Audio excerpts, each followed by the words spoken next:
ఈ భారతదేశంలో ఎన్నో రాష్ట్రాలు. ఇటీవల ఏర్పడిన రాష్ట్రం పేరే తెలంగాణ. తెలంగాణలో ఖమ్మం జిల్లా భద్రాచలం అనే పట్టణం. భద్రాచల పట్టణానికి 79 కిలోమీటర్ దూరంలో కొంట అనే ఊరుంది. ఈ కొంట అనేది నా జన్మస్థలం. ఆంధ్ర, తెలంగాణ, ఛత్తీస్గఢ్, ఒరిస్సా ఈ 4 రాష్ట్రాల సరిహద్దు ప్రాంతమే ఆ అడవి ప్రాంతం. పూర్వకాలమందు అడవి చాలా భయంకరంగా ఉండేది. భయంకరమైనటువంటి అడవి ప్రాంతం అది. ఎత్తైన కొండలు, ఎత్తైన చెట్లు, లోతైన లోయలు, కంటి కనబడిన జీవు నుండి ఏనుగు లాంటి జంతువులు, క్రూర మృగాలు, జంతువులు, భయంకర ఆకాశ పక్షులు, సీలేరు నది, శబ్బ నది కలిసి అందమైన ప్రకృతి ప్రదేశం. గోదావరి చలయేరులు, పాపికొండల ప్రాంతాలు. ఆ అడవి ప్రాంతం వనమూలికలతో అద్భుతమైనటువంటి ఆరోగ్యకరమైన వనమూలికలతో sugar, BP, heart attack, gas trouble, సర్వ రోగాలు లేనటువంటి అద్భుతమైన ప్రకృతి. అసలు ఆ గాలి పీలిస్తే చాలు అద్భుతం. అక్కడ డాక్టర్లు ఉండరు, హాస్పిటల్ ఉండవు. ఒక్కొక్క స్త్రీలు, తల్లులు 5 నుంచి 20 మందిలో పిల్లల్ని కనగలరు. ఏ నర్సులు ఉండరు, ఏ ఇంజక్షన్ ఉండవు. ఆడతా పాడతానే కని వెళ్తుంటారు వాళ్ళు. అంటే ఒక దేవుని సృష్టి అది.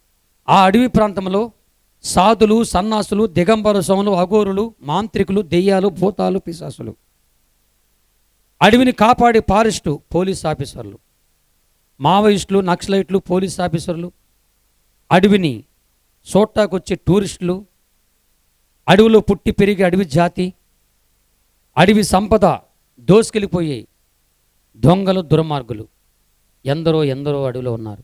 అడవిలో పుట్టి పెరిగే జాతులు 18 రకాల జాతులు. ఈ 18 రకాల జాతులో మాతో ఒక రకమైన జాతి కోయ దొరల జాతి. మమ్మల్ని కోయలు అంటారు, కోయ దొరలు. కోయలో రకాలు ఉన్నారు. జాంబ కొయ్య, బుడబుకల కొయ్య, జంగల కొయ్య, జ్యోతిష్ కొయ్య అని. వీళ్ళందరూ మీరు చూస్తారు, మీకు కనిపిస్తారు. కానీ కోయ దొరలు అనేవారు మాత్రమే మనుషుల యొక్క సామాన్యం కనబడరు, అడవిలో ఉంటారు. నాగరికత తెలియని ప్రజలు.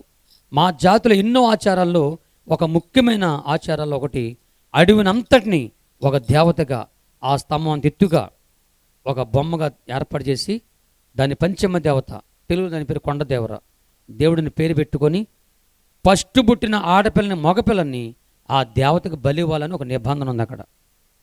ఫస్ట్ పుట్టిన ఆడపిల్లని, మగపిల్లల్ని కన్న తల్లిదండ్రుల్ని పెంచి పెద్ద చేసి ఆ పిల్లల్ని కరెక్ట్గా 7 సంవత్సరాలు పెంచి ఆ పిల్లల్ని తీసుకెళ్ళి అక్కడ దేవత దగ్గర మాంత్రికులు చెప్తారు. ఆ మాంత్రికులు ఆ పిల్లల్ని తీసుకొచ్చి ఒక చెక్క మీద బొక్కబారలకు పొడుగబెట్టి ఒక మాంత్రికుడు వచ్చి వాడి బలమైన పాదంతో ఆ పసిబిడ్డ యొక్క నడు మీద కాలేసి అటు ఇటు కథం లేకుండా గట్టిగా తొక్కుతూ ఉంటాడు. ఇంకొకడు వస్తాడు, తాడు తీసుకొచ్చి ఆ పసిబిడ్డల యొక్క కాళ్ళను, 2 పాదాలని గట్టిగా కట్టివేసేసి ఒక చెట్టు కొమ్మ ఉంటుందన్నమాట. ఆ కొమ్మ దగ్గర దాని మీద రెడీగా ఉంటాడు. ఇంకొకడు వస్తాడు, ఒక కత్తి తీసుకొస్తాడు. కత్తి, మన కత్తులు, రాతి కత్తులు చాలా ప్రమాదకరమని ఆ కత్తులు తీసుకొచ్చి ఆ పసిబిడ్డ యొక్క మెడ మీద పెట్టి బలంగా నరగ్గానే మెడ తెగి తలక ఎగిరి ఆ దేవత పాదరి పడిపోద్ది అన్నమాట. దేవత పాదరి పడిపోద్ది అంటే అలా ఫిక్స్ చేస్తారు. ఇలా నరికితే ఏళ్ళాడ పడిపోద్ది. అయితే ఆ ప్రాంతంలో నుంచి అతి భయంకరమైన ప్రదేశం, చాలా భయంకరంగా ఉంటుంది అక్కడ. ఈ లోపల ఆ పసిబిడ్డ మీద వేసినటువంటి పాదాన్ని తీసేస్తారు. తీసేయగానే వెంటనే ఆ తాడు లాగుతూ ఉంటారు పైకి. ఆ లాగుతున్నప్పుడు 2 పాదాలు పైకి వెళ్తుండగా 2 పాదాలు వెళ్తుంటే తలకాయ లేని ఆ మెడ అలాగే పైకి వెళ్ళిపోతూ ఉంటుంది. ఈ దృశ్యాన్ని పిల్లల కన్న తల్లిదండ్రులు చూసి చాలా ఆనందంగా సంతోషపడుతూ మా బిడ్డని దేవుడు తీసుకున్నాడని వాళ్ళు పరిగెత్తుకుంటా డ్యాన్స్ చేస్తూ వస్తారు. అప్పటికే ఆ పసిబిడ్డ యొక్క శరీరము అలాగ పైకి లెగిసిపోయి ఆ మెడకాయ, తెగిపోయినటువంటి మెడకాయలోంచి కారుతున్న రక్తాన్ని కన్న తల్లిదండ్రులే, తమ బిడ్డల కన్న తల్లిదండ్రులే ఆనందంగా సంతోషంగా చూస్తూ కన్న బిడ్డ యొక్క మెడ నుంచి తెగినటువంటి ఆ మెడ నుంచి కారుతున్న రక్తాన్ని దోషులతో పట్టుకొని మోకానికి రాసేసుకొని కన్న బిడ్డల రక్తాన్ని తాగి కుర్రని వెళ్ళిపోతుంటారు. అట్టి జాతుల నుంచి యేసయ్య మమ్మల్ని రక్షించాడు. దేవునికి స్తోత్రం కలుగునుగాక. ఆ ప్రాంతంలోనే మా అమ్మ నాన్నకు 6 సంతానం. మా అమ్మ నాన్నకు 6 సంతానం అయితే నాకు 3 అన్నలు 2 అక్కలు. నేను లాస్ట్ నేను అమ్మ కడుపులో ఉన్నాను. నా ఫస్ట్ అన్నని, మా అమ్మ నాన్నకు పుట్టిన ప్రథమ సంతానం ఫస్ట్ కొడుకుని, నా ఫస్ట్ అన్నని అట్టాగే ఆ దేవతకు బలి చేశారంట. మా నాన్న పేరు ఆంబోతెంగన్న. చాలా భయంకర మాంత్రికుడు. మాంత్రిక విద్యలో మా నాన్న ఆరితేలినాడు. 100 మంది మాంత్రికులను తయారు చేసినవాడు. ఆంబోతెంగనంటే ఆంధ్ర, ఏపీ, తెలంగాణ కొన్ని ప్రాంతాల్లో తెలియని వారు లేరు. ఎందుకంటే 100 మంది మాంత్రికుల్ని తయారు చేసినవాడు ఆయన. మా అమ్మ నాన్నకు 6 సంతానంలో ప్రథమ ఫలమైన మా అన్నని చంపేశారు. ఇక నాకు 2 అన్నలు 2 అక్కలు. నేను లాస్ట్ వాడిని. మా అమ్మ కడుపులో ఉన్నాను. మా అమ్మ అడవి మనిషి. ఆడ కూతురికి చెప్పుకోలేని ఒక ఇంతైన జబ్బుతో మా అమ్మ బాధపడుతున్న ఆ రోజుల్లో ఆ అడవిలో జీవిస్తున్నప్పుడు ఆ అడవిలోకి కొంతమంది మిషనరీలు, పాస్టర్ గారులు, పాస్టమ్మలు ఒక 20 మంది కలిసి, భార్యాభర్తలు కలిసి అడవుల్లో ఉన్న అడవి భాష నేర్చుకొని, మా కోయోల భాష నేర్చుకొని అడవిలో సువార్త యాత్ర చేస్తూ ఒక్క అడవి మనిషినైనా ప్రభు కొరకు రక్షించాలని ఒక తీర్మానం, ఒక సమర్పణ కలిగిన వారై వాళ్ళ అడవిలో ప్రవేశించి సువార్త ప్రకటిస్తుండగా, దేవుని సువార్త ప్రకటిస్తుండగానే ఆ అడవిలో, భద్రాసన అడవుల్లో మనుషుల్ని, దేవుని నమ్ముకున్న వాళ్ళని బతకనివ్వరు అసలు. ఎందుకంటే యథార్థవాది లోకానికి విరోధి. మంచి చెప్పేవాళ్ళు ఎవరు పనిచేయరు. చెడు చెప్పేవాళ్ళు, కొంపలు ముంచేవాళ్ళు ఆలైతే పనిచేస్తారు, కానీ మంచి చెప్పేవాళ్ళు పనిచేయరు కదా. చేతబడులు, ఈ కాసుమరాలు మానేసేసి ప్రకృతి అంతా చక్కగా ఉంచుకోండి, ఈ నరబలిని మానేయమని, దేవుడు నమ్ముకోమని వాళ్ళు సువార్త చేస్తుంటే చాలామందిని చంపేశారు అడవి మనుషులే. ఒక రోజున మా అమ్మ కళ్ళ ముందే, మా అమ్మ చూస్తుండగానే ఒక పాస్టర్ గారు, పాస్టమ్మ గారిని మా అమ్మ కళ్ళ ముందే వారు గొంతులు కోసేశారు. గొంతులు కోసినప్పుడు మా అమ్మ అలా చూస్తూ వాళ్ళని అడుగుతూ ఉంది, వాతింకురు జలాతంకురు మసీ మంకడిని దేపుకరించారు వాతింకురే, ఎందుకు మీరు వాళ్ళని అట్లా కోసేశారు, నరికేశారు అని అడిగితే, మన దేవుని కాకుండా వాళ్ళ ఏరే దేవుని చెప్తున్నారు అని చెప్పి వెళ్ళిపోయారు. సరే మా అమ్మ వాళ్ళ గొంతులు కొయ్యబడి, ఆ పాస్టర్ గారు, పాస్టమ్మ గొంతులు కొయ్యబడి కొనూపురు చచ్చిపోతున్న టైంలో మా అమ్మ వాళ్ళకి అలా జాలిగా చూస్తుండగా ఆ చచ్చిపోతున్నటువంటి పాస్టర్ గారు, పాస్టమ్మకు ఒక ఆశ కలిగింది. ప్రాణం పోయే ముందు ఒక్క క్షణమైన ఈ అడవి మనిషికి, అమ్మాయికి యేసే గురించి చెప్పాలని మా అమ్మని పిలుస్తున్నారు. మస్కోట వర్రా జాంజే కురుకురై రమ్మని అడుగుతున్నారు. మా అమ్మ వచ్చి ఏంటని అడుగుతుంది. వెంటనే ఆ పాస్టర్ గారు, పాస్టమ్ గారు ఓపిక తెచ్చుకొని, యేసే దేవుడు, యేసు నమ్ముకో, నీ జీవితం బాగుపడదని మా అమ్మ చెప్తుండగానే వెంటనే మా అమ్మకి ఆ ముందు ఆశ్చర్యమే, తర్వాత నవ్వు వచ్చి పెచ్చోళ్ళలాగున్నది. ఇప్పుడే మా వాళ్ళు మిమ్మల్ని నరికేశారు, మీ దేవుడు గొప్ప దేవుడు అన్నందుకే వాళ్ళు నరికేశారు, ఎందుకు అలా చెప్తున్నారు? నిజంగా మీ దేవుడు గొప్పోడైతే నా కళ్ళ ముందే కొయ్యబడిన మీ గొంతులు అతికిపోవాలి, స్వస్థ పొందాలి, మీరు బాగుపడితే నేను నమ్ముతా మీ దేవుని అంటుండగానే యేసయ్య మా అమ్మకు ప్రత్యక్షమైపోయాడు. దేవునికి స్తోత్రం. యేసయ్య చేతి మధ్యలోంచి గాయం, యేసు రక్తము ఆ పాస్టర్ గారు, పాస్టమ్మ గొంతును పడుతుండగా వెంటనే ఆ గొంతులు పూడుకుపోయి స్వస్థ పొంది వారు లేచి నుంచొని మా అమ్మకు యేసయ్య గురించి చెప్పడం ప్రారంభించారు. నా తల్లికి ఆశ్చర్యమైపోయి యేసయ్యను చూసింది, ప్రభు సువార్త వింది, వినుడి ద్వారా విశ్వాసం కలిగింది కనుక యేసయ్య మాటలు మా అమ్మ విని ప్రభు నమ్ముకొని యేసే గొప్ప దేవుడు నమ్మి బారు మనసు పొంది బాప్తిసం పొంది 3,50,000 మంది మా కోయ జాతులు తొలిసారిగా నా తల్లి యేసయ్య నమ్ముకొని బాప్తిసం పొంది క్రైస్తవురాలుగా మార్చబడింది. 3,50,000 మందిలో తొలిసారిగా యేసు నమ్మి క్రైస్తవులుగా ప్రథమ ఫలంగా మొట్టమొదటిసారిగా అడవిలో క్రైస్తవులుగా మార్చబడింది మా అమ్మ ఒక్కటే. దేవుని స్తోత్రం. ఎంత ఘోర పాపినైనా ప్రేమతో క్షమించును, మంచి వారి దాపు చేరి మేలు కలుగజేయును. ఎంత ఘోర పాపినైనా ప్రేమతో క్షమించును, మంచి వారి దాపు చేరి మేలు కలుగజేయును. దారి ఏది కానలేని దీనులైన వారిపై, దారి ఏది కానలేని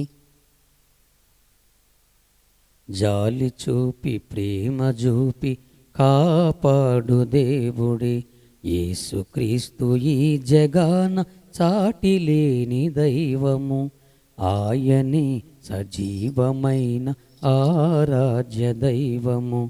యేసుక్రీస్తు ఈ జగాన సాటి లేని దైవము. యేసుక్రీస్తు వారు నా తల్లి జీవితాన్ని మార్చివేశాడు. అడవిలో 3,50,000 మంది మా కోయ జాతిలో మొట్టమొట్ట క్రైస్తురాలు నా తల్లి. ప్రభువు నమ్ముకుంది. ఆ మసల పేరు కోటమ్మ. ప్రభువు నమ్ముకున్న తర్వాత మరియమ్మగా మార్చారంట అక్కడ పాస్టమ్ గారు. సరే, నా తల్లి ప్రభువు నమ్ముకున్న తర్వాత కొంతకాలమైన తర్వాత మా అమ్మ యేసు ప్రభువు నమ్ముకుందని తెలుసుకున్న నా తండ్రి మా బంధువులు కలిసి మా అమ్మను తీసుకెళ్ళి నిండు గర్భిణి, ఇక ప్రసవించే గడియలు, నిండు గర్భిణి, నేను మా అమ్మ గర్భిణి ఉన్నా కదా, నిండు గర్భిణి తెలిసి కూడా యేసు ప్రభు ఆ దేవుడు నమ్ముకొని మన జాతికి కలంకం తీసుకొచ్చావు నువ్వు. మన దేవుడు కోపం వచ్చి మన జాతిని మొత్తాన్ని మింగేస్తాడు. నీ వల్ల మన జాతి నశించకపోవడం మాకు ఇష్టం లేదు. నిన్ను చిత్రహింసలు చంపేస్తే అప్పుడు మన దేవుడికి మన మీద ప్రేమ కలిగిద్దని, కోపం తగ్గిద్దని నిండు గర్భిణి అయిన మా అమ్మని చెట్టు కట్టేసేసి కొన్ని వస్త్రాలు తీసివేసి యేసు ప్రభు నమ్ముకున్నందుకు మా కోయ జాతి ఆచార ప్రకారముగా, యేసు ప్రభు నమ్ముకున్నందుకు మా కోయ జాతి ఆచార ప్రకారంగా నా తల్లిని పట్టుకొని చాలా దెబ్బలు కొడుతూ, నా తండ్రి అయితే సువ్వ కాల్చి, ఇనప సువ్వలు కాల్చి వాతలు పెట్టి శరీరం మీద, కొంతమంది స్త్రీలు చెట్ల ములు తీసుకొచ్చి మా అమ్మ కాళ్ళు గోరులను, చేతి గోరులు ఆ గోరుల్లోకి పంపించి వాటిని బలంగా పైకి లేపేసి గోరులు పీకేసి వాటిలో నిప్పంటించి ఎన్నెన్నో చిత్రించి పెట్టారంట. మా అమ్మ ప్రాణం ఎంత అల్లాడిపోయి ఉండదు. ఇవన్నీ నా తండ్రి మా బంధువులు ప్రభు నమ్ముకున్న తర్వాత ఎన్నో విషయాలు చెప్పారు నాకు. మా అమ్మ అంట ఆ రోజున, ప్రభువా నేను చచ్చిపోతున్నాను, ఒక ఎబిసారిగా, ఒక మోసగత్తిగా రక్షణ పొందలేనిదనగా నేను సావట్లా, నీ కొరకే చనిపోతున్నాను, నీ కొరకు అత్సాక్షి అయిపోతున్నాను, ఒక రోగిగా సావట్లేను నేను, నీ కొరకు నాకెంతో సంతోషం ఉంది. నా సావు నా జాతి మీదకి శాపంగా తేవద్దు, నా సావు నా జాతి మీదకి రక్షణ కలిగించు. నా కడుపులో ఉన్నది ఆడపిల్లన మగపిల్ల అయినా, అజ్ఞానంగా పుడుతున్న ఈ బిడ్డ, అడవిలో పుడుతున్న ఈ బిడ్డ రాబోయే కాలంలో క్రీస్తు నక్షత్రంలాగా ఈ ప్రపంచమంతా వాడుకోమని నేను నా తల్లి కడుపులో ఉండగానే మా అమ్మ నా కోసం ప్రార్థన చేస్తూ, వాళ్ళు కొట్టిన దెబ్బలు తట్టుకోలేక అదే టైంలో కానుపు సమయం ఆసనమై గడిలో వచ్చి వాళ్ళు కొట్టిన దెబ్బలు తట్టుకోలేక ప్రసవించి గడియల్లో నిత్యనరకం భరించి నన్ను ప్రసవించి కని తన 2 చేతులతో పట్టుకొని తన కల్లారు చూసుకొని, ప్రభువా ఈ బిడ్డ నీ బిడ్డ, నీ సాక్షిగా వాడుకోమని నా కోసం ప్రార్థన చేసి నన్ను ప్రసవించి కని వెంటనే మా అమ్మ చచ్చిపోయింది. నేను పుట్టగా నా తల్లి చచ్చిపోయింది. నా తల్లి ఎలాగుంటుందో నాకు తెలియదు.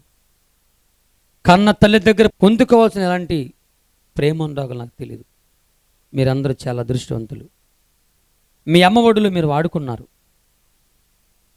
పుట్టగా అమ్మ చచ్చిపోయింది. ప్రభువుని నమ్ముకొని 10 సంవత్సరాల క్రితం మా నాన్న చచ్చిపోయాడు. నాకు అమ్మ నిద్ర లేరు, తల్లిదండ్రులు లేనివాడిని. మీరు చాలా అదృష్టవంతులు. మీ అమ్మ నాన్న మీ తల్లి ఒడులు ఆడుకున్నారు, లాలిపాట జోలపాట ప్రేముద్దులు తిన్నారు, పాలు తాగారు. అలాంటి అదృష్టం ఏది నాకు లేదు. తల్లి లేని లోటేంటో నాకు బాగా తెలుసు. ఇంత వయసు వచ్చిన అమ్మ లేని లోటేంటో నాకు ఇప్పటికి తెలుసు. నాకు ఆ లోటు అది పోడ్చలేంది. ఇలాంటి పరిశుద్ధులైన పెద్దయ్య గారు చాలాసార్లు నాకు ఎంతమంది చెప్పారు, గురవప్ప నువ్వు బాధపడకు, నీ తల్లి శరీరం మాత్రమే చనిపోయి ఆత్మ ప్రభు దగ్గరికి వెళ్ళిపోయింది, నీ కోసం విజ్ఞాపన చేస్తుంటుంది, ప్రార్థన చేస్తుంటుంది ప్రభు దగ్గర. నువ్వు సావకముందు ప్రభు 2 రాకడ వస్తే యేసుతో కలిసి మీ తల్లి రావడం నువ్వు చూస్తావు. ఒకవేళ నువ్వే ముందెళ్ళిపోతే ఆమెను కలుసుకుంటావు, నువ్వేం భయపడకు. ఆ మాటలు నాకు ఎంతో ఆధారపనిచ్చాయి. 26 సంవత్సరాలుగా దేశవ్యాప్తంగా నేను తిరుగుతున్నప్పుడు, నేను ఏ ఊరు వెళ్ళినా ఏ ప్రాంతం వెళ్ళినా ఆడవాళ్ళు స్త్రీలు కనబడితే అమ్మ, చెల్లెమ్మ, అక్క, ఆత్మీయ బిడ్డలాగా నేను పిలుస్తుంటాను. అలా పిలుస్తున్నప్పుడు ఆ మగవాళ్ళను కూడా నేను ఎవరిని పిలిచినా నాన్న, అన్న, తమ్ముడా అని పిలుస్తా. ఎందుకంటే అలా పిలుస్తున్నప్పుడు మా నాన్నని మా అమ్మని నేను పిలుస్తున్నట్లుగా నాకు అనిపిస్తుంది. రాష్ట్రంలో దేశంలో నా కొరకు ఒక్క శరీరంగా ఒక తల్లి చనిపోయింది. కానీ మీలాంటి తల్లులు నాకు లక్షల మంది నా కోసం ప్రార్థన చేసే వాళ్ళు అందరిలో ఉన్నారు. ఈ రోజు నుంచి మీరు కూడా నా కోసం ప్రార్థన చేస్తారు నాకు తెలుసు. ఎప్పుడైతే నా తల్లి చచ్చిపోయిందో ఆ కార్యక్రమాలు జరిగించి ఆ పసిగుట్టుగా ఉండగా నన్ను నా తండ్రి ఆంబోతం కన్నా నన్ను తీసుకొని మా కుల పెద్దలకు తీసుకెళ్ళి నన్ను ఒక జంతువుగా మార్చేస్తున్నారు, విష మనిషిగా. దానికి కారణం భద్రాచలం అడవుల్లో ఆనాటికి ఈనాటికి ఇప్పుడు కూడా ఆడవాళ్ళు కనపడితే చాలు, టూరిస్టులుగా వచ్చి అడవుల్లో చూసి ఆడవాళ్ళని కానీ, అడవుల్లో పుట్టి పెరిగి ఆడవాళ్ళని కానీ, ఆడవాళ్ళని చూస్తే చాలు ఎంతకైనా తెగించి ఆడ మనిషిని దారుణంగా పాడు చేసి చంపేసి ఒక కామ పిశాసులాంటి ఒక మొగమురుగాలు ఆ భద్రాచలం అడవిలో ఉన్నారు. ఎందుకు మా ఆడవాళ్ళని చంపేస్తున్నారు మీరు? మేమేం తప్పు చేసామని మా మగవాళ్ళు యుద్ధానికి వెళ్ళేవారు. మా దగ్గర కర్రలు కత్తులు చిన్ని చిన్ని ఆయుధాలు ఉండి యుద్ధానికి వెళ్తాకి. కానీ అవతల దగ్గర అతి భయంకర తుపాకుల బాంబులు ఉండి ఎప్పుడు మా వాళ్ళ యుద్ధానికి వెళ్ళినా అవతలలో ఏం చేసేవాళ్ళంటే తుపాకుల బాంబులు ప్రయోగించడం వలన మా కులస్తులు మగవాళ్ళ యుద్ధానికి వెళ్ళి కొందరు వాడిపోయి చనిపోయి వస్తూ ఉండేవారు. పోలీసులను కూడా సంప్రదించారు. ఎప్పుడు అటాక్ అవుతారో తెలియదు కాబట్టి మీరు కూడా మీ జాతిని కాపాడుకోవటానికి మీ ప్లాన్ మీరు చేయమని వారు మాకు సలహా ఇచ్చారు. అప్పుడు మా అడవిలో ఉన్న మా జాతికి ఒక ఆలోచన వచ్చింది. అడవి మనుషుల్ని, మన పిల్లల్ని ఒక మనిషిని జంతువుగా మార్చి ఆ జంతువుని మన ఆడవాళ్ళని కాపాడుకుని ఒక అడవి కాపరగా ఆడవాళ్ళని రక్షించుకునే ఒక జంతువుగా మనం మారుద్దామని పిల్లలు కలిగిన తల్లిదండ్రుల్ని అడిగారు, మీ పిల్లల్ని ఏమని. అవసరమైతే దేవతలకు బలిస్తున్నారు తప్ప జంతువుగా మార్చడానికి ఒప్పుకోలేదు. అలాంటి టైంలో నేను పుట్టాను, మా అమ్మ చనిపోయింది. ఆ పసిగుట్టుకుండగా నా తండ్రి నన్ను తీసుకొని ఇడిగో నా కొడుకు మీసాల గురప్ప, వీడిని మన ఆడవాళ్ళని కాపాడుకుని అడవి కాపరగా ఆడవాళ్ళ రక్షకుడుగా ఒక జంతువుగా మనం మారుద్దామని వాళ్ళు మాట్లాడేసుకొని వాళ్ళు ఒక నిర్ణయం తీసుకొని భద్రాచలం అడవిలో ఉన్నటువంటి అతి ప్రమాదకరమైన భయంకరమైన వనములుకులు నల్లిస్త్ర, తెల్లిస్త్ర, భూమిస్త్ర, మణికంఠమని ఈ 4 వనములుకులు ముందుగా పసరగా చేసి ఆ పసర ముందుగా నాకు త్రాగించారు. ఈ పసర నేనే కాదు మీరే కాదు ఎవరు త్రాగిన గంట సేపటికు అరికాల నుంచి నడినెత్తి వరకు ఈ పసర వ్యాపించేస్తాయి. ఆ తర్వాత ఎంత చచ్చిపోయి మందులు తాగినా ఆ మనిషి చావడు. పసరల శక్తి మనిషి శరీరంలో ఎంతకాలం పనిచేస్తే అంతకాలం మనిషి బతికే ఉంటాడు. ఎప్పుడైతే పసరల శక్తి తగ్గిపోద్దో అప్పుడు ఆ మనిషి చచ్చిపోతాడు. అందుకని ముందు ఈ పసరలు నాకు త్రాగించి ఆ తదుపరి అడుగులో ఉన్న భయంకర పాములు నల్లత్రాసు, ఎర్రత్రాసు, గోంద్రాసు, పసరాసు, కోడిద్రాసు 5 రకాల త్రాసు పాముల విషాన్ని నేను పుట్టింది మొదలుకొని నాకు 13 సంవత్సరాల వయసు వచ్చే వరకు కొద్దిగా పాము విషం త్రాగిస్తాం ప్రారంభించారు. ఈ చేతిలో ఒక పాత్ర, ఈ చేతిలో పాత్ర పెట్టేవాళ్ళు. ఒక పాత్రలో ఆహారం ఉండేది, తినే ఆహారం ఉండేది, ఒక పాత్రలో నీళ్ళు ఉండేవి. నేను ఆహారం తినే ఆ టైంలో నా తండ్రి కానీ మా బంధువులు కానీ పాములు తీసుకొచ్చి నా కళ్ళ ముందే వాడు తలకాయని పట్టుకొని పిండితే ఎక్కడ పడితే విషం పడుద్దో అక్కడ పెట్టి పిండేవాళ్ళు. ఆ పాము నోట్లోంచి విషం నేను తినే ఆహారంలో నీళ్ళలో పడుతూ ఉండి బొట్టుగా పడుతూ ఉండి. చాలామంది పాము విషం అంటే నల్లగా బ్లాక్గా ఉండరేమో, ముత్యము కంటే తెల్లగా ఉండదు విషం. ఆ రంగు అలా ఉంటుంది. ఒక్కోసారి జస్ట్ కొద్దిగా గోల్డ్గా మరిది అంతే. దాని విషయం అంటే ఎవరు నమ్మరు కూడా. ఆ పాము విషయం అలా కలిపి నాకు త్రాగిచ్చేవారు. నేను పుట్టిన మొదలుకొని నాకు 13 సంవత్సరాలు ఆ ప్రకారంగా నాకు విషయం తగ్గించారు. ఉల్లం దశ పూర్తిగా మారిపోయింది, ప్రమాదకర మనిషిగా మారిపోయాను. నా గోర్లు, నా శరీరము, నా జుట్టు ఎక్కడి నుంచి ఎక్కడి దాకా వచ్చి భయంకరమైన మనిషిగా మారిపోయాను. ఆడవాళ్ళని కాపాడుకునే ఒక నా జాబు కాబట్టి దానికి సంబంధించిన ట్రైనింగ్ నాకు ఇస్తూ ఉండేవారు. ఓహో తెలిసిన కాడి నుంచి నేను భూమి మీద నడిచేవాడిని కాదు, చెట్ల మీదే నా ప్రయాణం. నా ఇల్లు కూడా చెట్ల మీదే ఉంది. అక్కడ చెట్ల మీద ఇల్లు కట్టుకుంటారు కొంతమంది. ఒక చెట్టు మీద 4-5 కుటుంబాలు ఇల్లు కట్టుకుంటారు. నేనున్న చెట్టు మీద నా ఒక్కడిల్లే, ఇంకొక ఇల్లు ఉండదు. ఉంటే వాళ్ళు ఉండరు కాబట్టి ఆ యొక్క చెట్ల మీద ఇల్లు కట్టుకొని ఆ చెట్ల మీద ప్రయాణం చేస్తుండేవాడిని.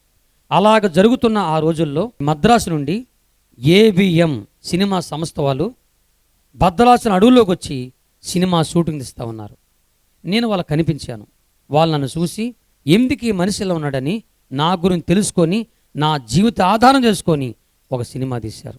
ఇది 4-5 రకాల భాషల్లో ఇండియా మొత్తం వెళ్ళింది. తెలుగులో వచ్చిన చిత్రం పేరే పొన్నమి నాగనే చిత్రం. చిరంజీవి గారు నా యాక్షన్ చేస్తూ లాస్ట్లో నేను చనిపోయినట్లుగా దాంట్లో చిత్రీకరించారు. ప్రఖ్యాత నవల రచయిత, చినీ నవల రచయిత, ఆయన పేరు తెలియని ఉండరు, ఎండమూరి వీరేంద్రనాథ్ గారు. కాశ్మోరా తులసిదలమని 2 నవలు రాశాడు ఆయన. దాంట్లో ఆయన మా నాన్న అంబూతంకన మా గూడుపోలు చేసే మంత్రాలు తంత్రాలు అవి రాస్తూ నా గురించి రాసుకొస్తూ ఈ మనిషి చనిపోయి ఉండొచ్చు అని రాశారు.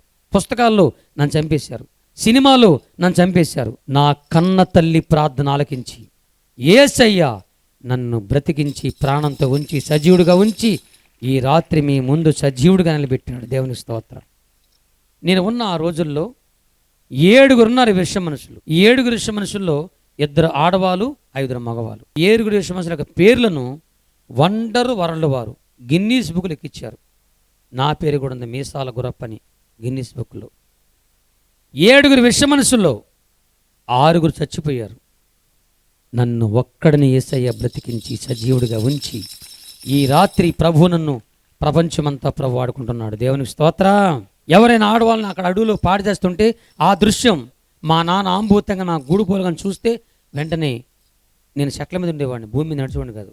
నన్ను పిలిచేవారు, చెక్కమింగడా మీసాల గురప్ప వర్రా వర్రా వర్రా జాంజే కురుకురాయ్ నడిచేవారు. నేను ఏ దిక్కు నుంచి ఆ శబ్దం వస్తుందో విని ఆ చెట్ల నుంచే పరిగెత్తేవాడిని, కిందకు వచ్చేవాడిని. చెట్ల నుంచి కోతులకు ఎగురుకుంటా అబ్బా కుర్ర అబ్బా జాంతనబ్బా కుర్రబ్బా లాభదేవ కుర్రని ఎగురుకుంటా ఆ ఎక్కడి నుంచి ఆ శబ్దం వస్తుందో ఆ చెట్టు మీదకి వచ్చేవాడిని. ఆ చెట్టు మీద ఉన్న నేను ఆ చెట్టు మీద ఉండి అలాగే నిలబడేవాడిని. కింద చెట్టు కింద ఆడవాళ్ళని, కొంతమంది దుర్మార్గులు వాళ్ళ చేతుల్లో ఆడవాళ్ళు నలిగిపోతూ భయంకరంగా కేకలేస్తుంటే ఆ దృశ్యం చూసి నేను నా విషపు శరీరం పొంగిపోయి ఇప్పుడు వెళ్ళి నా జాబ్ ఏంటంటే వెళ్ళి వాళ్ళతో యుద్ధం చేసి వాళ్ళని గిల్లి కరిచేసి మా ఆడవాళ్ళని కాపాడుకోవాలి. నేను గిల్లి కరిచేసి వాళ్ళని చంపేసేంత అమాయకులు, చిన్న పిల్ల కాదు ఆ దొంగలో. 6 అడుగుల మనుషులు, కండబలం, గుండె బలం, ఆయుధ బలం కలిగిన వారు. 6 అడుగుల మనుషులు, కండబలం. సరిగ్గా గుద్దితే 3 మనుషులు అమ్మ అని అనరు, చచ్చిపోతారు. గుండె బలం, యుద్ధం ప్రారంభమైతే వీళ్ళను చావాలి వాళ్ళను చావాలి, సావకుండా యుద్ధం ఆగదు. ఆయుధ బలం అంటే వాళ్ళ బొడ్డు చుట్టూ సంచులుండి వాటిలో తుపాకులు, బాంబులు ఉండి. జాలి, దయ, కరుణ లేని వారు, చిన్నపిల్లని, పెద్దలని, ఆడపిల్లని, మగవాళ్ళని ఎవరిని కూడా జాలి, దయ, కరుణ లేని కసాయిల చేతిలో మా ఆడపిల్లలు నలిగిపోతూ బాధపడుతూ ఏడుస్తుంటే సహించలేకపోయేవాడిని. ఇప్పుడు వెళ్ళి యుద్ధం చేయాలి. యుద్ధం చేసేటప్పుడు కూడా నాకు ఒక ట్రైనింగ్ ఇచ్చారు. అప్పటికే నా వయసు 13 సంవత్సరాలు. పుట్టిన దగ్గర నుంచి 13 సంవత్సరాల వయసు వచ్చే వరకు నాకు స్నానం అంటే ఏంటో తెలియదండి. నా శరీరానికి స్నానం లేదు, నా జుట్టు ఇక్కడి నుంచి ఇక్కడ ఉండేది, నా జుట్టుకి స్నానం లేదు, నేను బ్రష్ కూడా ఇప్పుడు చేయలే.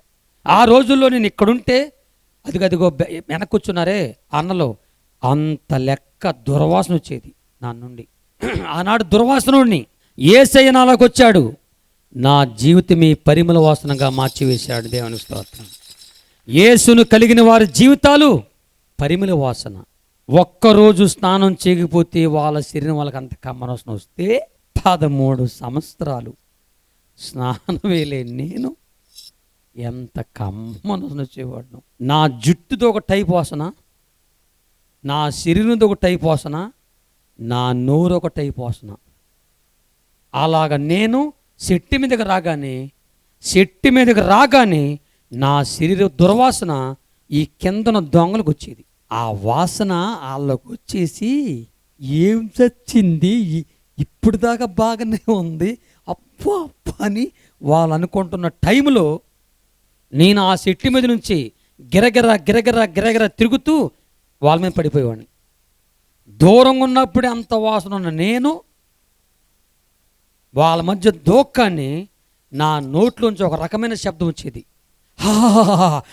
అని ఒక రకమైన కోయి శబ్దం. నా నోట్లో వాసన వాళ్ళ ముక్కులకి వెళ్ళిపోయి మా ఆడోళ్ళని వదిలేసి ఒక బొమ్మలాగా మొత్తు పెడితే అలాగైపోతారు, అట్టా గుండెలు అంతే. వెంటనే మా ఆడోళ్ళని తోసేసేవాడిని. అక్కడ మా నాన్నగారు ఎవరో ఉంటే వాళ్ళు తీసుకెళ్ళిపోయేవారు. అక్కడున్న నేను క్షణము కూడా ఆలస్యం చేయకుండా స్పీడ్గా తిరుగుతుండేవాడిని. అలా తిరుగుతుండగానే నాతో పాటు నా జుట్టు కూడా తిరుగుతూ ఉండేది. నా జుట్టు వెళ్ళి వాళ్ళ ముక్కులకి లేదేమో, శరీర వాసన ఒకవైపు, నోరి వాసన ఒకవైపు, జుట్టు వాసన ఒకవైపు. నా యుద్ధం పేరు వాసన యుద్ధం, బ్యాడ్ స్మెల్ మ్యాన్. ఆ వాసన తట్టుకోలేక అలాగే ఉండేసరికి నాకు అది చాలు. ఆ క్షణంలో స్పీడ్గా తిరుగుతూ నా చేతి గోర్లు మన బ్లేడ్లాగా ఉండి తీసుకెళ్ళి అలా వేసేవాడిని అంతే. వాళ్ళ మొఖం మీద, మూతి మీద ఎక్కడ అట్లా వేసేవాడు అంతే, ఎక్కడ పడితే అక్కడ. ఇంకొకటి, వెంటనే ఇంక నేనేం చేసిందేనండి, ఇంకా దగ్గరికి వస్తే నా గోలతోకి వెళ్ళేసేవాడిని, ఇంకా దగ్గరికి వస్తే పాలతో చేసేవాడిని. ఒకవేళ నాకు అందకుండా వాళ్ళు పారిపోతుంటే 6 అడుగులు చెట్టు ఓడలు పట్టుకొని ఉయ్యాల గూగుతూ నా పాదముతో బలంగా తన్నేవాడిని. నా చేతి గోరు కానీ కాలు గోరు కానీ నా నోట్లో పొల్లు కానీ ఎదుడు మనసులో దిగబడితే చాలు నాలో ఉన్న విషయం వాళ్ళకి వెళ్ళిపోయి గిరగర గిరగర తిరుగుతూ కింద పడి చచ్చిపోతుండేవారు. ఇది ఒక భయంకరమైనటువంటి జాబు. మా నాన్న ఆంబోతం కన్నా మా గూడుపోలు నాకు ఇచ్చారు. ఇంకొక జాబ్ ఉంది. ఆ జాబ్ పేరు ఏంటంటే దొంగతనాలు. మా నాన్న ఆంబోతం కన్నా దొంగల ముఠ, ఆంబోతు దొంగల ముఠని ఒకటి పెట్టుకొని ఆనాడు ప్రభుత్వం వారు కొంతమంది ఆ రాజకీయ నాయకులకు అండ చూసుకొని దొంగతనం చేసేవాడు. ఆ దొంగతనాలు కూడా గుడ్లల్లా బ్యాంకులు చేసేవారు. గుడిలో చేసినా బ్యాంకులు చేసినా నాకు దొంగతనం చేత కాదు. నా పని ఏంటంటే వాళ్ళకి అడ్డుగా ఉండేవాడిని. ఎవరైనా మా దొంగలు కొడతాకు వస్తే వాళ్ళని గిల్లేయాలి. దొంగలకి బాడీగార్డ్ ఉద్యోగం.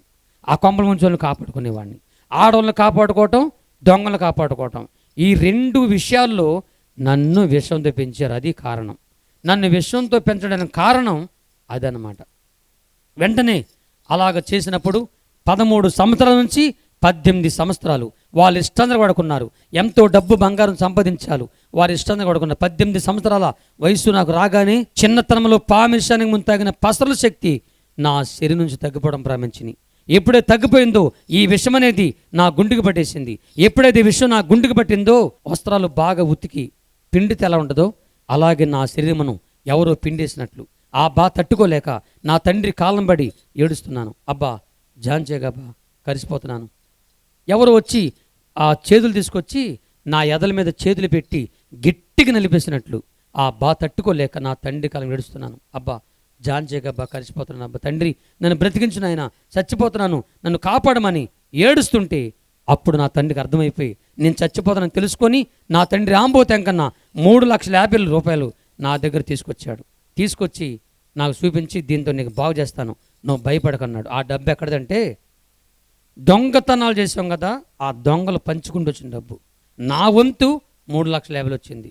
భయపడకు, ఈ డబ్బులతో బాగు చేస్తానని భద్రాచలం ఆయుర్వేదం అది తీసుకొచ్చి నా ప్రయోగం చేశాడు. అప్పుడే విషయం బాగా ముదిరిపోవడం వలన వాటి వల్ల కాలేదు. మళ్ళీ నా తండ్రి ఆంబోతం కన్నా సహజంగా మా తండ్రి ఆంబోతం కన్నా మాంత్రుడు కాబట్టి అమ్మ పెద్ద మంత్ర ముగ్గేసి ఆ మంత్ర ముగ్గులో నన్ను కూర్చోబెట్టి బూడిది ఉబ్బు తీసుకొచ్చి నా మోకాను కొట్టాడు. నిమ్మకాయలు పిండి నా మోకాను కొట్టాడు. కోడిగుడ్లు పిండి నా మోకాను కొట్టాడు. నోటితో చెప్పుకుంటే వాంతులు వస్తాయి. అలాంటి చెత్త అంతా తీసుకొచ్చి నా మోకాను కొట్టి మంత్రాలు తంత్రాలు కనికళ్ళు చేతబడులు కాశ్మీర శుద్రశక్తులు నా మీద ప్రయోగం చేసి 2 దెయ్యాలను పిలిపించి నన్ను బాగు చేయమన్నాడు. 2 దెయ్యాలు నా దగ్గరికి వచ్చినాయి. 2 దెయ్యాలు నా దగ్గరికి వచ్చి నన్ను చూసి దెయ్యాలే పారిపోయినాయి. నా 2 కళ్ళతో దెయ్యం దాని రూపం చూస్తున్నాను. వచ్చి నన్ను చూసి దెయ్యాలు పారిపోయి. ఎందుకు పారిపోయినాయంటే దెయ్యం జుట్టు ఇక్కడ దాకా ఉండేది, నా జుట్టు ఇక్కడ దాకా ఉండేది. ముఖ్యంగా దెయ్యాలు ఎందుకు పారిపోయినాయంటే నా వాసన దెబ్బగా పారిపోయాయి. దెయ్యాల వల్ల, భూతాల వల్ల, పిశాసుల వల్ల, మంత్రాల వల్ల, తంత్రాల వల్ల, ఆయుర్వేదం వల్ల నా రోగము తగ్గలేదు. అప్పుడు మా నాన్న కొంతమంది అధికారులను తీసుకొని నన్ను తీసుకుని వెళ్ళి ఎక్కడ తీసుకెళ్ళాడంటే హైదరాబాద్ ఉస్మానియా హాస్పిటల్.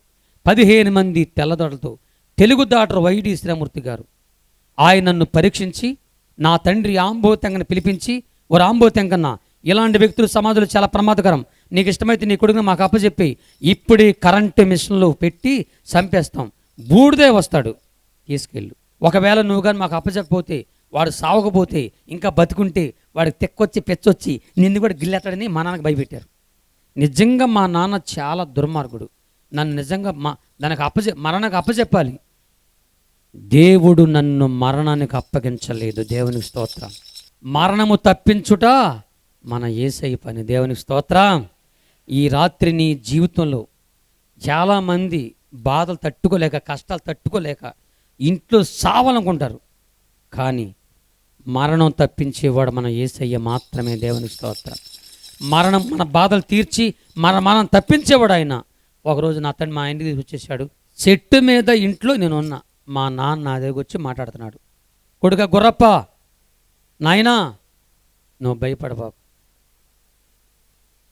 నీ విషయంలో నేను చాలా బాధపడుతున్నా.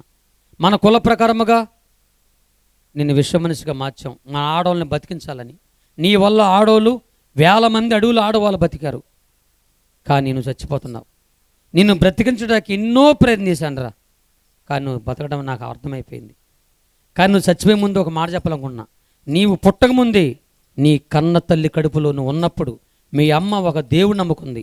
ఆ దేవుడు ఎవరో మాకు తెలియదు. కానీ పరాయ దేవుడు నమ్ముకుంటే మన చంపేసింది. అలాగే మీ అమ్మని చంపేశాం. చచ్చిపోయే ముందు మీ అమ్మ నిన్ను ప్రసవించి తన 2 చేతులతో పట్టుకొని నీ గురించి ఆ దేవుడికి ప్రార్థన చేయటం నేను కళ్ళారా చూశాను, చెవులారా విన్నాను. నీ తల్లి ఆరాధించిన పూజించిన ఆ దేవుడైనా నిన్ను కాపాడుతాడేమని అని నాకు చెప్పి వెళ్ళిపోయాడు.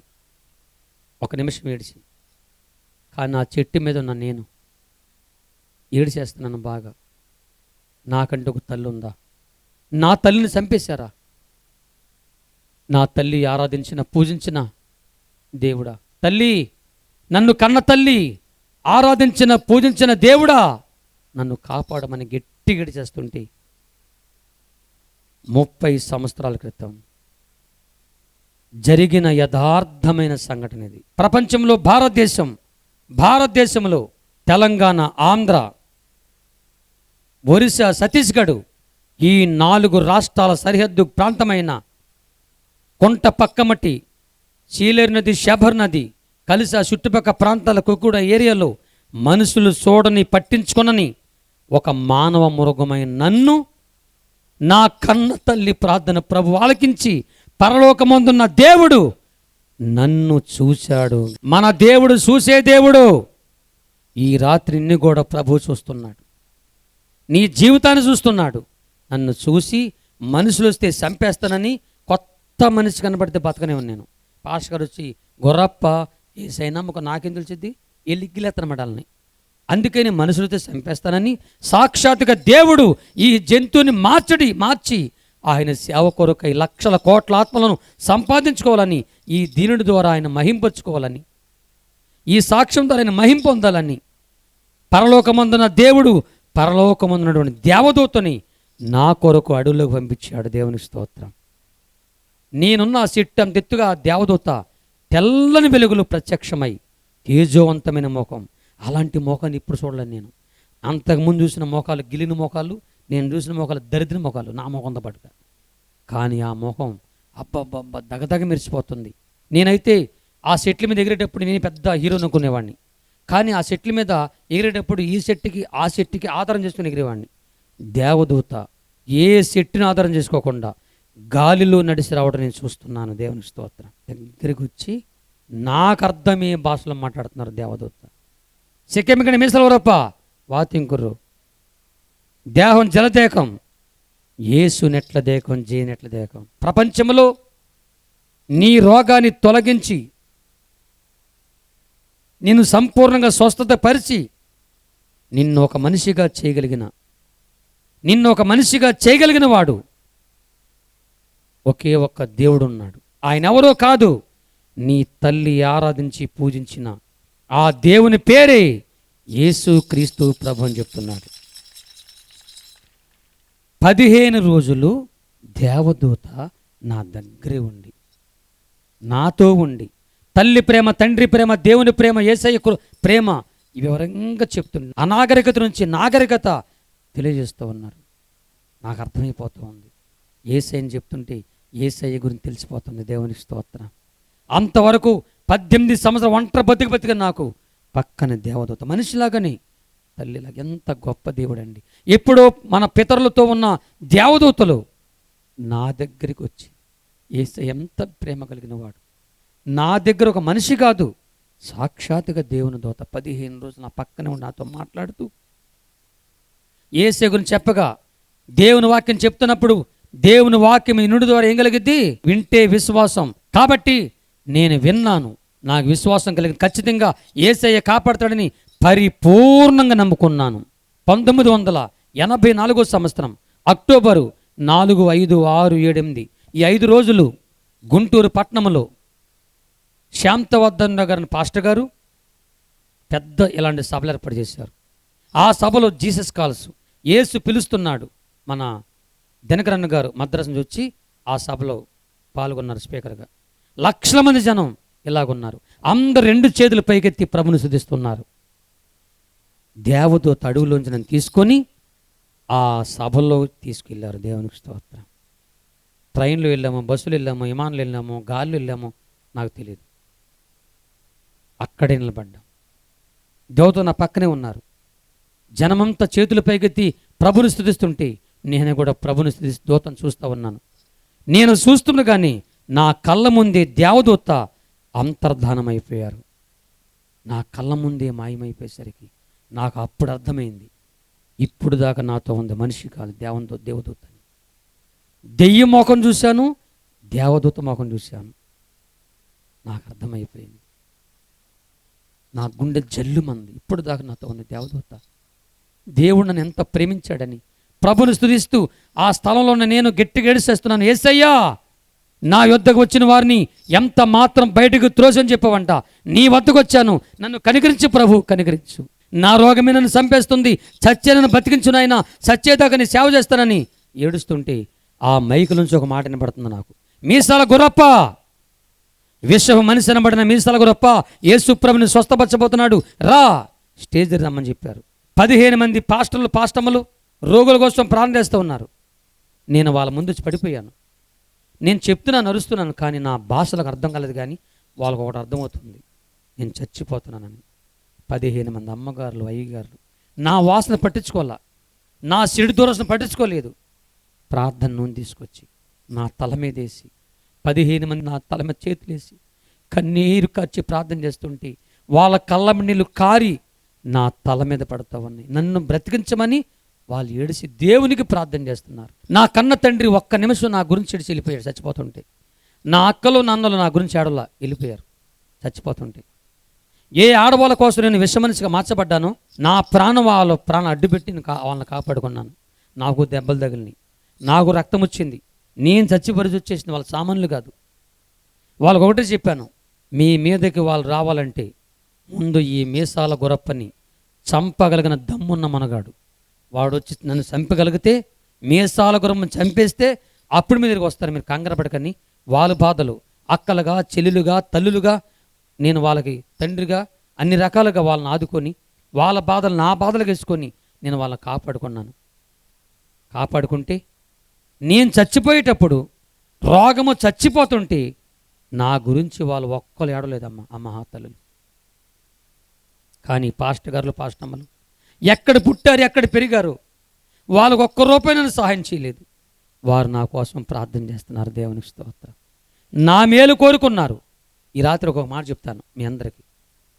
అమ్మా, అందము, డబ్బు, ఆస్తి అన్నీ ఉంటే పుట్టింటోలు, అత్తింటోలు ఎవరైనా సరే, ఫ్రెండ్స్ అయినా, పుట్టింటోలైనా, ఫ్రెండ్స్ అయినా, ఇంకొకరైనా, ప్రియుడైనా, ప్రియురాలైనా ఎవరైనా సరే మనకు అన్నీ ఉన్నప్పుడే అందరికి వస్తారు. నీ బంధువులు ఎవరైనా కాపాడలేరు, యేసయ్య మాత్రమే కాపాడతాడు. దేవునికి స్తోత్రం.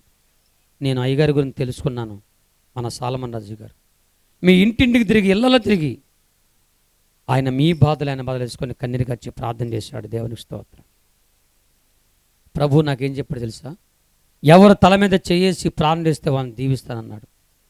ఈ రాత్రి మీ అందరి కోసం ప్రార్థన చేయబోతున్నాను. దేవునికి స్తోత్రం. నన్ను స్వస్థపరిచిన దేవుడు ఈ రాత్రి మిమ్మల్ని స్వస్థపరచబోతున్నాడు. ఆ రోజు రాత్రి అలా ప్రార్థన చేస్తుంటే, ఆ సేవకులు ప్రార్థన చేస్తుంటే ఒక తెల్లని వెలుగు కనిపించింది.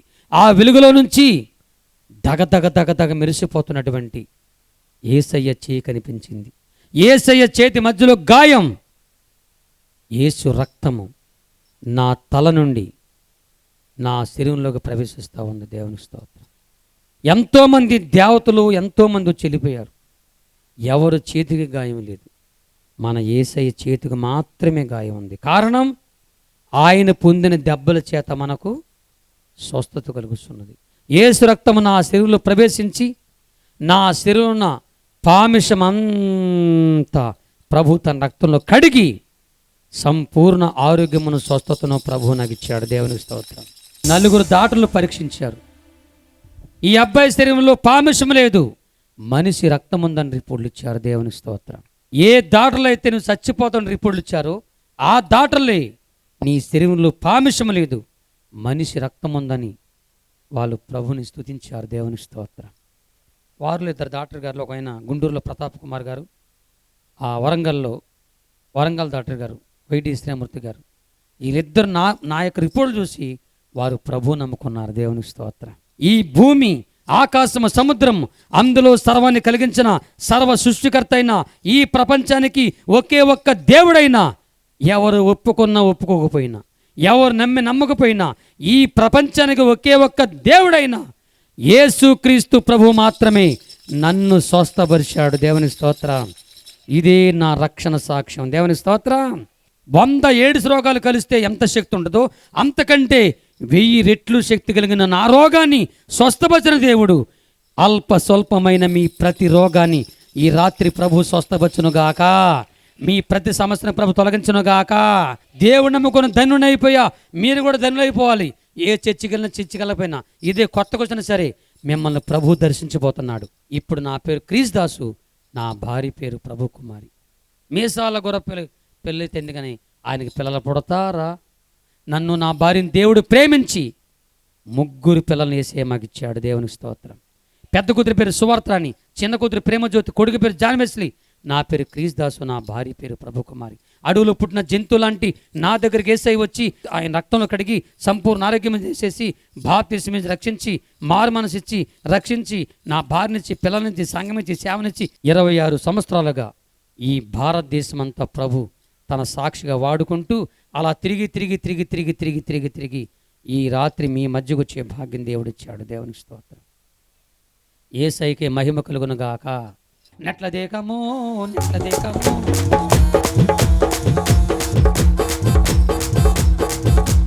ఆమేన్. మస్త్రిగాలు, మంత్రిగాలు, తింగ్రిగాలు, జాంజగండ్రో, మస్కోట్లు, మన్కాళ్ళు, పింకుళ్ళు, జాంజగండ్రో కుర్రో కోయారే కోయ్ కోయ్ కోయ हमारे संदमामा, कोयारे कोई कोई कोया हमारे संदमामा, कोई कोई कोई कोई अनंडी कोई कोई कोई कोई कोई कोई कोई कोई हैजलका हैजका हैजलका हैजका हैजलका हैजका डिंगर डिंगर डिंगर कोई हे आमीन. रे रे ला रे रे ला रे ला